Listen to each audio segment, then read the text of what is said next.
राजस्थान का धौलपुर। यहाँ एक पत्नी को सपना आता है कि उसके पति का मर्डर हो गया है। पुलिस मौके पर पहुंचती है और ये सपना सच निकलता है। पर सवाल ये है कि क्या ये वाकई एक सपना था या फिर एक बहुत ही सोची समझी साजिश।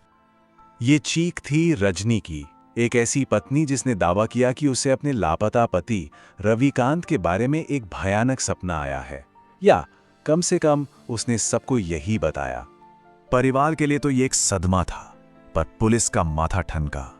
भला कोई पत्नी अपने पति की लाश की एकदम सटीक लोकेशन कैसे बता सकती है, वो भी घर से 30 किलोमीटर दूर। बस यही वो सवाल था जिसने इस पूरे केस की परतें खोलकर रख दी। मगर इस खौफनाक सपने की कहानी तक हम पहुंचे, उससे पहले मामला सिर्फ एक गुमशुदा इंसान का था। चलिए शुरू से शुरू करते हैं। तो देखिए, 26 दिसंबर को रविकांत घर आता है, 27 को बाजार जाता है और फिर लौटता ही नहीं, और 28 की सुबह होते होते उसकी पत्नी चीखने लगती है कि उसका कत्ल हो चुका है। सोचिए, सिर्फ 48 घंटों के अंदर एक घर का पूरा माहौल कैसे बदल गया। अब रजनी के उस सपने पर यकीन करके पूरा परिवार निकल पड़ता है शेरगढ़ किले की तरफ। दिल में एक अजीब सी कश्मकश थी। एक तरफ उम्मीद थी कि वो जिंदा मिल जाए और दूसरी तरफ अनहोनी का डर। और किले में पहुंचकर उनका सबसे बुरा डर सच साबित होता है। उन्हें रविकांत की लाश मिलती है, ठीक वहीं जहां रजनी ने बताया था। लेकिन कहानी यहीं खत्म नहीं होती। लाश के पास एक और चीज मिलती है जो सबको चौंका देती है। हत्या में इस्तेमाल हुआ हथियार, जो कि रजनी का अपना दुपट्टा था।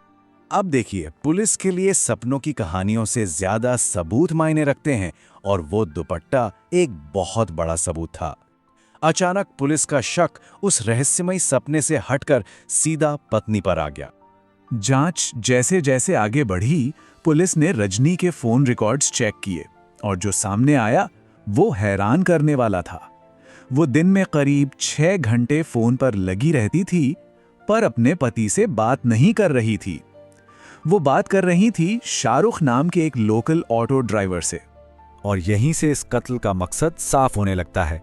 सोचिए, एक तरफ था पति जो दूर शहर में काम करता था, कभी कभार घर आ पाता था, और दूसरी तरफ था उसका प्रेमी जो हर वक्त उसके पास था, उसके शहर में था।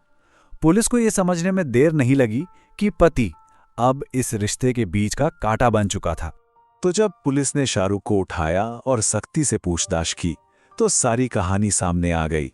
उसने सब कुछ उगल दिया कि कैसे उसने और रजनी ने मिलकर रविकांत को रास्ते से हटाने का ये पूरा प्लान बनाया, और कैसे रजनी ने इस जुर्म पर पर्दा डालने के लिए उस सपने की झूठी कहानी गढ़ी थी।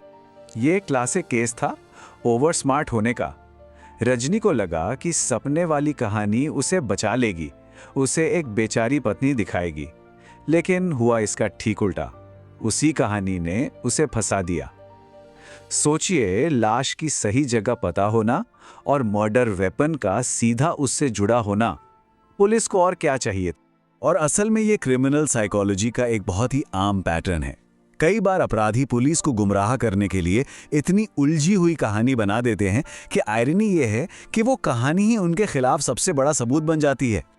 आखिर में जिस ड्रामे को उसने अपनी बेगुनाही का सबूत बनाने के लिए रचा था, वही उसके गुनाह का सबसे बड़ा कबूलनामा बन गया। और ये हमें एक बहुत ही दिलचस्प सवाल पे लाकर छोड़ देता है कि आखिर क्या था वो जिसने इस परफेक्ट क्राइम का भंडाफोड़ कर दिया। उसका अपराध बोध, या फिर उसका ये घमंड कि वो सबको बेवकूफ बना सकती है।